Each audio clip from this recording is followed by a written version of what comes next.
anak jet PT Meko Malakanyo berpartisipasi benar. Assalamualaikum warahmatullahi wabarakatuh.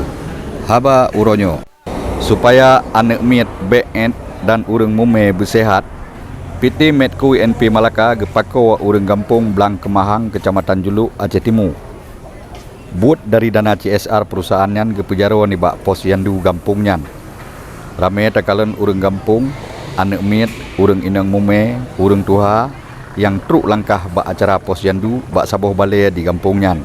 Dan kader posyandu Gampungnya pi cukup semangat ni bak gepejalan program pepanjang anak miet dengan pesehat urang mume serta pesehat urang tuha. Lagi kepegah oleh kader posyandu di Gampungnya, Kak Liana.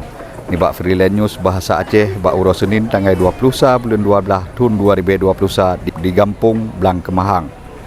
Long mewakili daripada kader posyandu desa Blang Kemahang, uronyo long sampaikan berterima kasih banyak kepada PT Malaka Medco karena kalih ge kunjung dan kalih ge hadiah untuk mencegah stunting ibu hamil, ibu menyusui dan ibu hamil berserta lansia.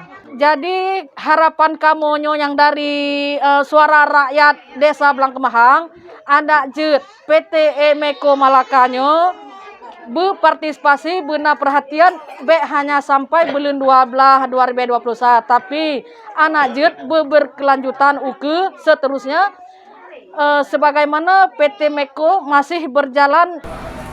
Pihak PT Medco NP Malaka gemarit kegiatannya nakeh kegiatan pepunuh giji anak miet dengan urang mume serta urang tuha. Ni bak uronyo na gepeget bak dua boh Gampung. Acara yang sabannya nasid gepeget di Gampung Baru, Kecamatan Julu, Kabupaten Aceh Timur. Pegah dewak Medco kegiatannya nakeh saboh kegiatan peduli sosial masyarakat Lingkar Tambang supaya masyarakat Lingkar Tambang lebih sehat di tengah masa pandemi Covid. Habanyo dipesampo oleh Ilyas bin Ismail, Freelance News.